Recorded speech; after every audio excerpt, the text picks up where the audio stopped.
One quiet evening on the porch broke down the unspoken boundaries between us, altering everything with a single, unforgettable moment. Life has these unexpected shifts. Moments that knock you off balance, making you question everything you thought you knew.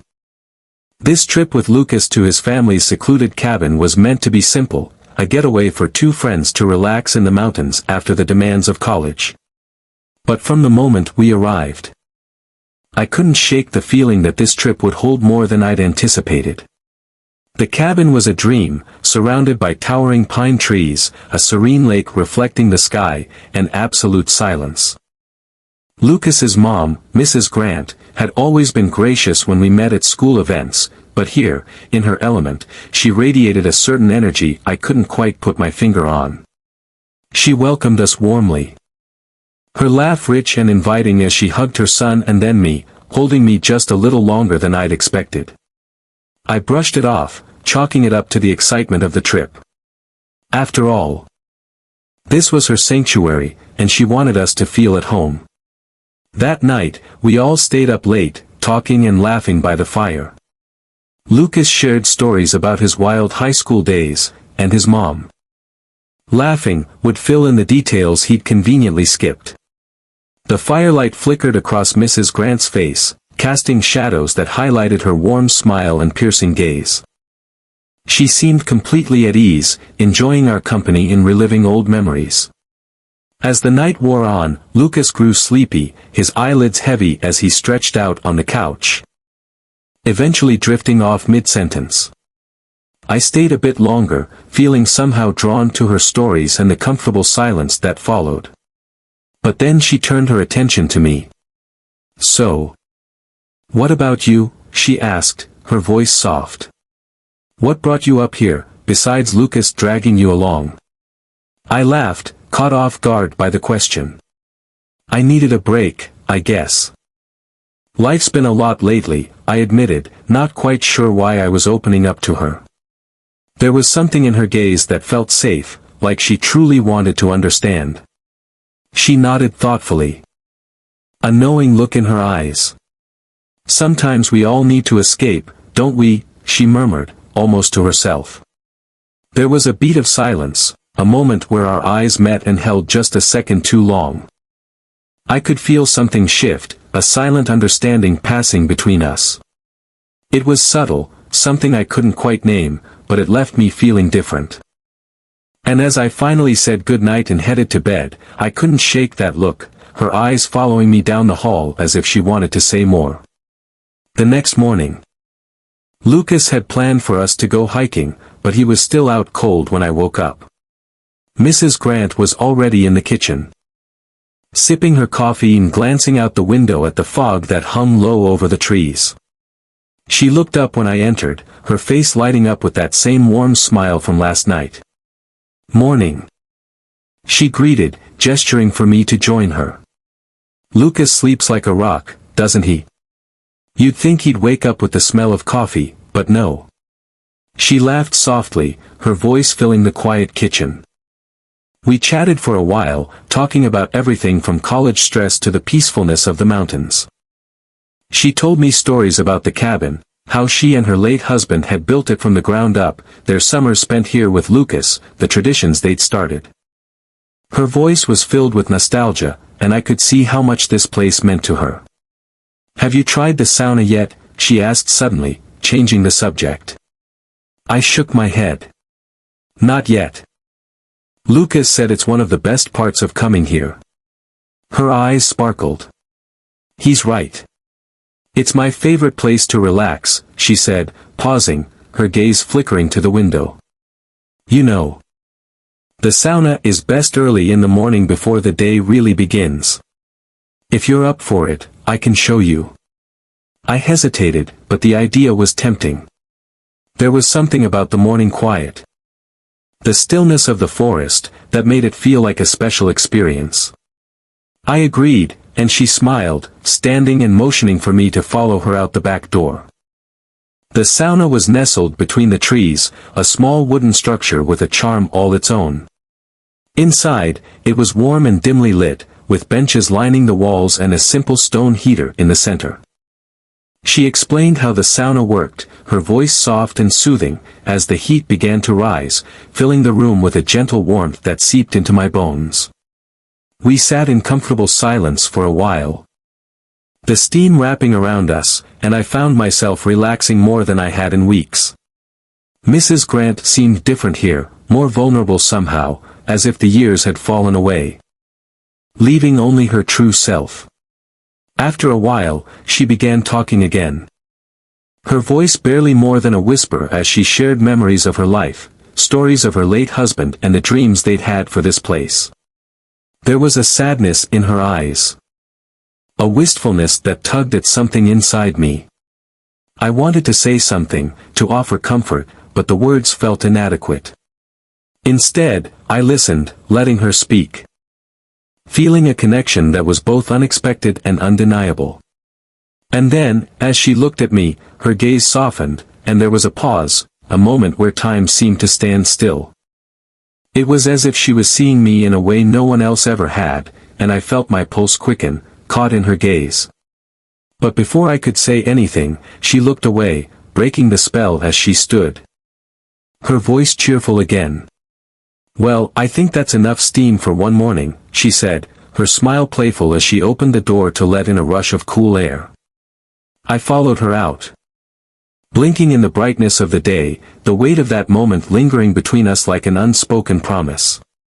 As we walked back to the cabin, I couldn't shake the feeling that something had changed. It was subtle, barely noticeable, but it was there, a shift in the air, a new awareness that simmered beneath the surface. Though I didn't fully understand it yet, I knew one thing for sure: this trip was about to become far more complicated than I'd ever imagined. By the time Lucas finally rolled out of bed that morning, the sun was already high, casting a golden light through the cabin windows. I was back in the kitchen, sipping another cup of coffee and trying to focus on anything but the lingering memories of the sauna. Mrs. Grant was moving around with her usual grace, her expression unreadable. And I kept finding my thoughts wandering back to that moment, that brief second where something more had lingered between us. I told myself I was reading too much into it, that it was just the steam and early morning haze making things feel more intense. Still, I couldn't deny the energy between us, and the more I tried to ignore it, the stronger it seemed to grow. Lucas was completely oblivious, already planning out our hike and talking a mile a minute about the places he wanted to show me. But my attention kept drifting back to her. As we prepared to head out, she was there at the doorway, smiling at us with that familiar warmth. But when her eyes met mine, there was a flicker. Something that went beyond a simple look. It was brief, just a second, but it held the same electricity as the sauna, a silent understanding that seemed to stretch between us like a taut wire. "Be safe out there," she said, her voice calm but with an edge that I couldn't quite place. Lucas waved her off, promising we'd be back before sundown. And with one last glance, I followed him out, trying to shake the unease settling over me. The hike was exactly what I needed: the fresh mountain air, the crunch of leaves underfoot, and the sheer beauty of the landscape distracted me, grounding me in the present. Lucas was in his element, pointing out hidden trails and reliving his childhood adventures. We laughed, joked, and for a while, I forgot about everything else. But as we reached the peak of the trail and stopped to catch our breath, I found my thoughts drifting back to the way Mrs. Grant had looked at me. The unspoken weight of it left a mark I couldn't ignore, and for the first time, I wondered what it meant for me. Was it possible I'd imagined it, or was there something real? Something deeper than I dared to admit? "Hey," Lucas called out, breaking my train of thought. "You good, man? You've been a little quiet." Yeah, I'm fine," I replied, forcing a laugh. "Just taking it all in, I guess." He grinned, slapping me on the shoulder. "That's the spirit. This place has a way of getting to you, doesn't it? All the quiet gives you too much time to think." I nodded, trying to focus on his words. But even as we made our way back down the trail, I could feel the anticipation building. A strange excitement mixed with unease that only grew as the cabin came into view. When we finally returned, the sun was setting, casting long shadows over the clearing. Mrs. Grant was outside. Sitting on the porch with a book in hand, her face relaxed and peaceful as she looked up at us. Lucas collapsed onto the porch steps, groaning about the hike, and she laughed, tousling his hair affectionately. But when her gaze shifted to me, her expression softened, a look that seemed to say so much without saying anything at all. "Glad to see you survived," she teased, her smile hinting at something more. I tried to respond with a casual grin, but my mind was racing. That night, I lay awake in bed, replaying every moment, every look, every word that had passed between us. I kept telling myself it was nothing, that I was just overthinking it. But no matter how hard I tried, I couldn't shake the feeling that something was happening. Something I couldn't control or explain. The next morning, Lucas decided to head into town to pick up a few supplies. He asked if I wanted to join. But part of me knew I needed a moment to clear my head. And perhaps, if I was honest with myself, I wanted to be alone with her, to see if that connection was real or just a figment of my imagination. As Lucas drove off, I lingered in the cabin, trying to act casual. Mrs. Grant was in the kitchen, humming softly as she cleaned up the dishes. The silence was thick, filled with an unspoken tension that made the air feel heavy. "So, did you enjoy the hike?" she asked, breaking the quiet. "Yeah, it was amazing," I replied, trying to keep my voice steady. "This place really is something else." She nodded, her eyes flickering to me with that same intensity. "I'm glad. It's always been a special place for us, for me," her voice softened. And there was a vulnerability there that caught me off guard. Being out here, away from everything, it makes you think differently, see things differently. Don't you think?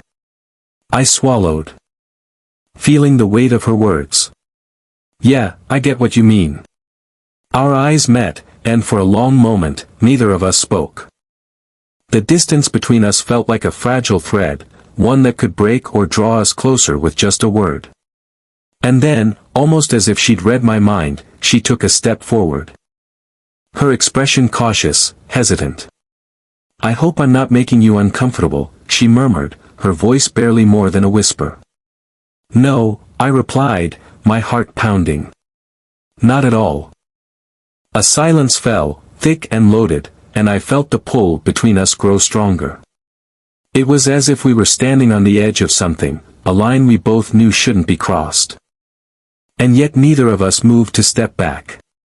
The tension was electric, hanging in the air like a spark waiting to ignite. And then, just as suddenly, she looked away, taking a steadying breath. "I'm sorry, I didn't mean to, it's just, this place brings back memories. Sometimes it feels like I'm looking for something that's already gone." Her words hung in the air. And I felt a pang of something close to empathy. She was lonely, haunted by memories that seemed to linger in every corner of this place. And though I knew it was dangerous, though every logical part of me screamed to step back, I found myself moving closer. We sat in silence for a while, side by side, neither of us daring to break the quiet. Outside, the wind rustled through the trees, a soft, soothing sound that only heightened the intensity between us. I felt her gaze on me, felt the tension between us grow with every passing second. And then, in the stillness, she reached over, her hand brushing against mine. It was subtle, a light touch, but it sent a shock through me, a warmth that spread from my fingertips all the way to my chest. I looked up, meeting her gaze, and in that moment, I knew there was no turning back. "Maybe we should get some fresh air," she suggested, her voice unsteady. I nodded, barely able to breathe. And together we stepped outside. The cool breeze was a welcome contrast to the heat that simmered between us. We walked in silence, side by side, our footsteps crunching on the forest floor. It was as if the world had faded away, leaving only the two of us, caught in a current neither of us fully understood. Finally, she stopped, turning to face me. Her expression unreadable. "You're different than I expected," she said softly, her eyes searching mine. "I didn't think I'd feel this way." I opened my mouth to respond, but no words came. The tension, the anticipation, was almost too much. And for a moment, we simply stood there, caught in a silence that felt louder than any words could ever be. But there was no escaping it now. The line had been crossed. And as we stood there in the fading light, I realized that this connection, this pull, was something neither of us could ignore. And deep down, I knew it was only a matter of time before something would have to give. I thought I understood boundaries. I thought I knew where the line was drawn, clear and unbreakable. But out here, with just the two of us in this vast, isolated wilderness, it felt like every line had started to blur. That evening, Lucas was still out, having met up with an old friend in town, leaving Mrs. Grant and me alone at the cabin. The air was filled with an unspoken anticipation, a charge that seemed to grow with every shared glance, every fleeting touch. We were on the porch. The last glow of the sun casting shadows across the trees, painting the sky in hues of orange and purple. She sat across from me, her face softened by the dimming light, and for a long time, neither of us said a word. It was as if the silence itself was speaking, carrying the weight of everything unspoken between us. She broke the quiet first, her voice a soft murmur. "It's funny. I didn't expect this trip to be anything out of the ordinary, just Lucas bringing a friend up to relax." But her words trailed off, and she looked down, a faint smile tugging at her lips. "But here we are," I replied, my own voice barely above a whisper. I didn't know why, but it felt right to say it somehow. Acknowledging the tension between us made it feel real, tangible. She looked up, her eyes meeting mine, and there was something vulnerable there, something that pulled me in. "Yes," she murmured, her gaze intense. "Here we are." The moment stretched out. The air thick with anticipation. I could feel my heart pounding, each beat louder than the last. And though every logical part of me warned to step back, I found myself moving closer instead. She didn't move away. If anything, she leaned in, her eyes never leaving mine. I couldn't tell who moved first, maybe it was me, maybe her, but suddenly the space between us closed. And I felt the soft warmth of her lips against mine. It was gentle, tentative, as if testing the waters, but it sent a shiver down my spine, a thrill that made my pulse race. Her hand found mine. Fingers intertwining, and for a moment, the rest of the world melted away.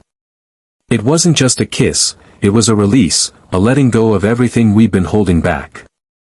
Her hands slid up to my shoulders, her touch light and warm, and I found myself wrapping my arms around her, pulling her closer. The connection between us was undeniable, something that had been building, growing from the first glance we'd shared in the cabin. She pulled back slightly, her gaze searching as if looking for reassurance. "I don't know if we should," she murmured, her voice trembling. But even as she spoke, her hand tightened around mine, unwilling to let go. I held her gaze, my own feelings a mix of excitement and uncertainty. "Maybe we shouldn't," I said, "but it feels right being here with you." She let out a soft, almost defeated sigh. A small smile playing on her lips. "It's been a long time since I felt this way," she admitted, her voice barely above a whisper. Her words lingered in the air, and for a moment, we just looked at each other, caught in the closeness of that confession. Without thinking, I leaned in again, brushing my lips against hers, this time with more certainty. She responded immediately. Her hands slipping around my neck, pulling me in as the kiss deepened, growing with a passion that surprised us both. It was as if we'd been holding back for so long that now, with the walls down, there was no stopping it. We broke apart only when we needed air, her forehead resting against mine as we caught our breath. She looked at me, a mix of wonder and fear in her eyes. "I don't know where this is going," she whispered, her fingers tracing light circles on my shoulder, "but right now, I don't want to stop."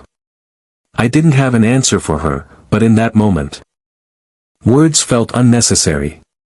There was something raw, something real about what was happening, and I didn't want to question it. I didn't want to let doubt ruin what felt so right. "Come inside," she whispered, her voice soft but firm. And without hesitation, I followed her back into the cabin. The quiet inside was different, almost reverent, and every movement felt charged, heavy with meaning. She led me to the living room, where the fire had died down to a soft glow, casting flickering shadows across the room. We sat together on the couch. The silence between us comfortable, filled with a warmth that went beyond words. Her hand found mine again, her fingers brushing against my skin in a way that sent shivers up my spine. Then she looked at me, her eyes filled with a tenderness that caught me off guard. "This is new," she murmured, her voice barely more than a whisper. "But it feels like something I needed." I nodded, unable to tear my gaze away from her.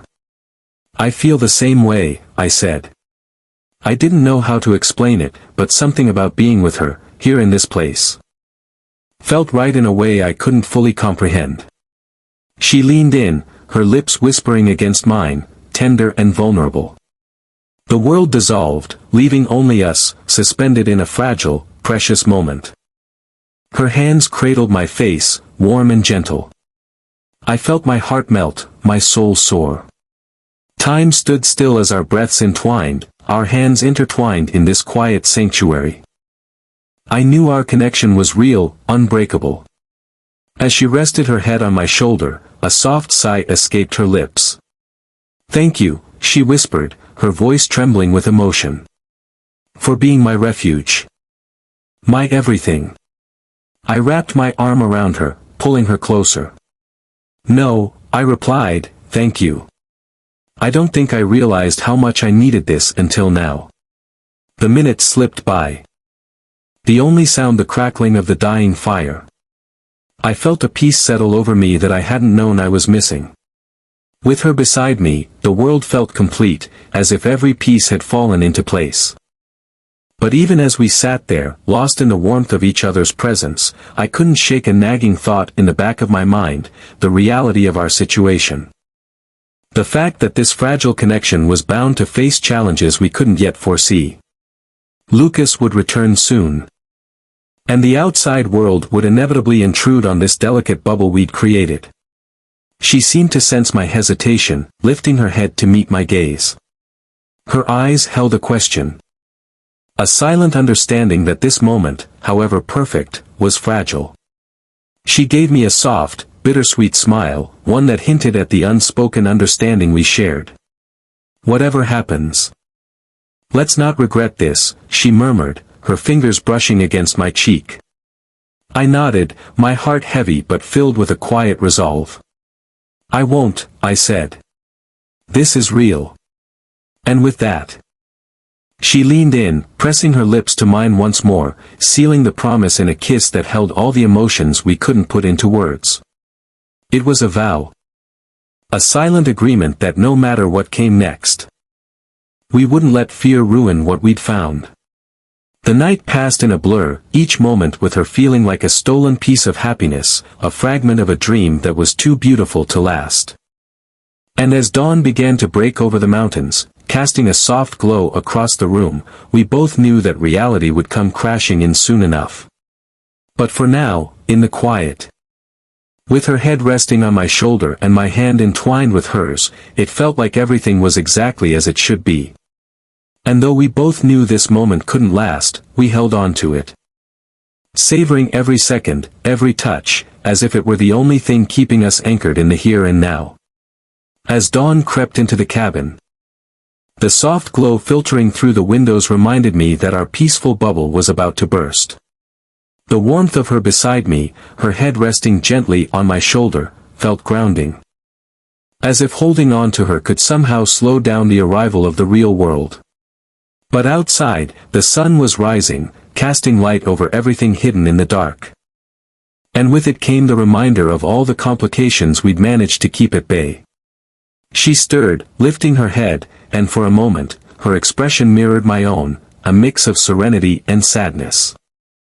"We don't get many moments like this, do we?" she murmured, her voice barely above a whisper. I took her hand, squeezing it gently. "No, we don't.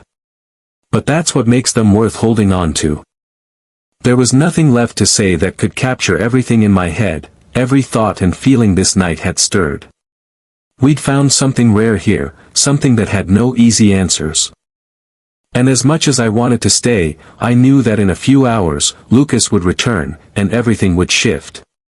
We shared a silent understanding as she stood, adjusting her hair and smoothing her clothes. I couldn't help but watch her, the morning light softening her features, making her look almost ethereal. She looked back at me, her eyes saying all the things neither of us dared to speak out loud. It was as if in this moment, we both understood what would come next, even if we didn't want to accept it. After she left the room, I lingered there for a moment, allowing myself to take in the reality of the situation. I didn't have regrets. But there was a heaviness in my chest that told me things couldn't go back to how they'd been. The simple, carefree weekend I'd expected had turned into something far more complicated. And I knew it was only a matter of time before I'd have to face the consequences. A few hours later, Lucas returned, his usual loud and cheerful self, filling the cabin with energy and excitement. I put on my best casual front, laughing along with his stories and trying to match his enthusiasm. But every time I glanced at Mrs. Grant, I felt that same pull. A magnetic connection that lingered despite our silent agreement to keep our distance. She too was trying her best to act normal, but there were fleeting moments, small glances, brief smiles, that hinted at the depth of what lay beneath the surface. As the day wore on, I found myself caught in a strange limbo. Part of me wanted to confront everything head-on, to bring the unspoken into the open, but another part wanted to keep it buried, to let it remain our shared secret, a moment locked in time that no one else would ever understand. The risk of saying too much felt too great, yet silence felt equally suffocating. In the evening, as Lucas chatted away in the living room, Mrs. Grant caught my eye from across the room. There was something in her gaze, a sense of urgency that seemed to cut through the air between us. She excused herself to the kitchen, and after a moment's hesitation, I followed, hoping Lucas wouldn't notice. In the kitchen, the quiet felt charged, and she looked at me with an intensity that made my pulse quicken. "I don't know what happens next," she began, her voice steady but tinged with uncertainty, "but whatever it is, I want you to know that this meant something to me." I nodded, searching for the right words. It meant something to me too. More than I can even explain. For a moment, we simply stood there, the weight of our shared experience hanging in the air. She reached out, her hand brushing mine, a brief touch that held more than words ever could. "Maybe it's best if we keep this as it is," she whispered, almost to herself. A beautiful moment, untouched by anything outside of this place. I swallowed, feeling a pang of something close to loss, but I knew she was right. This was something precious. Something that didn't need the complications of explanations or justifications. It was ours, a fleeting connection that wouldn't fit in the everyday reality waiting for us. "I won't forget it," I assured her, my voice barely above a whisper. "I won't forget any of this." A small, bittersweet smile crossed her lips, and with one last lingering glance, she turned and walked back into the living room, leaving me standing alone with a mix of emotions I could barely process. I followed a few moments later, joining Lucas as he talked about plans for the next day, trying to focus on his words and ignore the ache in my chest. That night, I lay awake, staring at the ceiling, replaying everything in my mind. It felt surreal, like a dream that had come and gone too quickly, but every detail was vivid, every moment etched into my memory as if it were carved in stone. I knew that in the morning, we'd pack up and return to our everyday lives, and this would become something I'd carry with me in silence. The drive back was quiet. With Lucas chattering about his plans for the rest of the semester, completely unaware of the storm of emotions swirling inside me. Mrs. Grant had given me a warm but brief goodbye. Her gaze lingering just a moment too long before she turned and walked back into the cabin. I watched her disappear into the distance, feeling a pang of loss that I hadn't anticipated.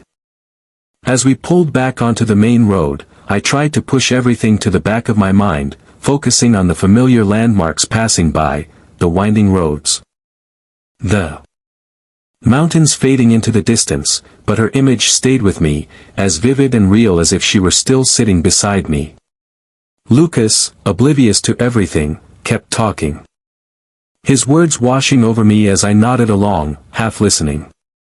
And in those quiet moments, I found myself coming to terms with everything that had happened. I knew that this was something I'd carry with me, a memory that would stay alive in the quiet spaces of my mind, a reminder of a connection that had been both unexpected and unforgettable. When we arrived back on campus, everything felt different. The familiar surroundings seemed somehow distant, as if I'd left part of myself back in that cabin, along with the memories we'd made. Lucas slapped me on the back, grinning as he talked about plans to do it all over again next year. Completely unaware of the reality that I couldn't go back to that place without being reminded of her, of everything we'd shared. As the days turned into weeks, the memories softened, settling into a quiet corner of my mind. Life moved on, filled with exams, projects, and the everyday rhythm of college. But in the still moments, when everything was quiet, I'd find myself thinking back, remembering her smile, her laughter, the way she'd looked at me in the soft morning light. And in those moments, I knew that I'd been changed. That some part of me had been forever marked by that weekend. It was a memory I'd keep close, a story that would remain mine alone. There was no need to share it, no need to explain it to anyone. It was a chapter that didn't require an ending, a piece of my life that I'd carry forward, a reminder of a time when I'd felt something rare and real. And as I looked out at the world around me, I felt a quiet sense of peace. Life had moved on, but that moment, that weekend in the mountains, would always be with me, a part of who I was. And though it was over, though it had ended as quickly as it had begun, it was something I'd never forget. It was a memory that would linger, silent and untouched. A reminder of a connection that had been as brief as it was beautiful.